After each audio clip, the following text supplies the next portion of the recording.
Hello, me fixing everything, and today I'm going to show you how to test this alternator that is being fitted to a Ford Fiesta 4 Series and a Mondeo 4 Series. Something that is good to know before we start: you don't need to remove the alternator from the vehicle, you just need to disconnect the battery and the positive cable and the connector here on the side, I'll show you in a second. And you need a multimeter, nice with automatic range. Okay, now you can see that the alternator is moving. That's good, it's not blocked, because it happens. Sometimes the alternator gets stuck, mechanical problem. Now we'll test the electrics. What you need to do is remove the 13mm nut from here, remove the cable, the positive wire. Don't forget to disconnect the battery. Remove the communication wire here, unplug it, and now here sometimes there is 8mm nut, sometimes there is not, sometimes there is like a retaining clips. This plastics gets removed like this. This is the voltage regulator. Remove it with 7mm socket, yeah, like this. Here usually there is a cap, this one goes to the side. Now quickly we're gonna check the rotor. You can see it right here, yeah. Usually you can see this when you look in your engine bay if you don't remove it. We're looking for 2 to 3 ohms when we get the probe. I'll just put it 2 ohms so it does not beep. If you see the screen, 2.5 ohms. From 2 to 3 ohms is okay. Now it doesn't matter if it's this side, yeah, or the other side. So polarity is not a problem, it's just like a big wire. What we also need to check if there is continuity between the slip rings and the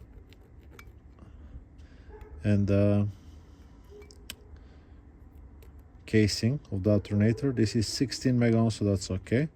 And now we'll check the other side. 14, 17 mega ohms, that's perfectly fine. Mega ohms is a very large number, so it's like nothing. Now, next thing we're going to check is the rectifier bridge. What you want to do: take the negative probe, black one, put it onto here. That's the post for the big red wires for the positive terminal, and touch here. Okay, this will check the diodes. We're looking for 0.5, 0.45, it's okay. 4.5 is okay. 4.5 is okay. So that's the first three. You can take the opposite and see that they don't go back. Nothing, nothing, nothing. If it beeps, it's a problem, and it's showing like a 0, 0.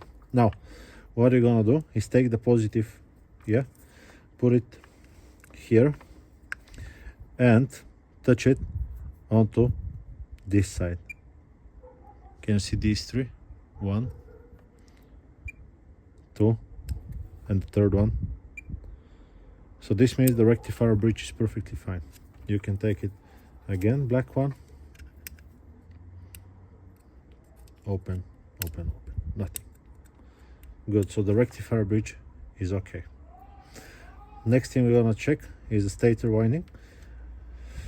We want to go on the side of them and hear them beep.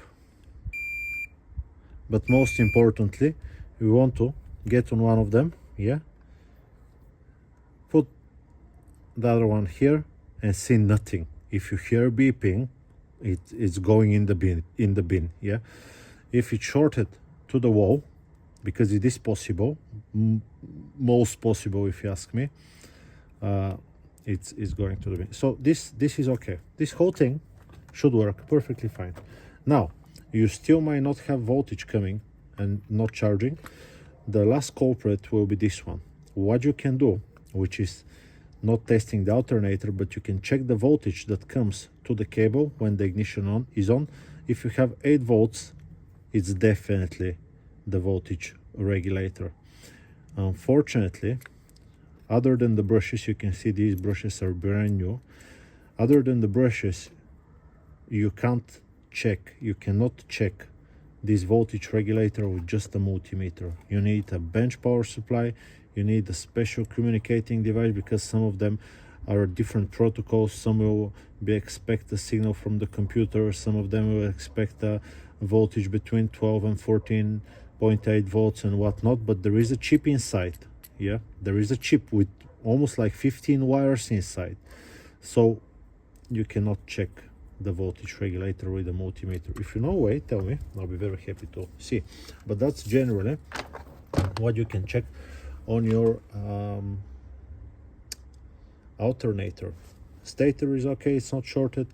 Rotor is okay, it's not shorted. Rectifier bridge is okay.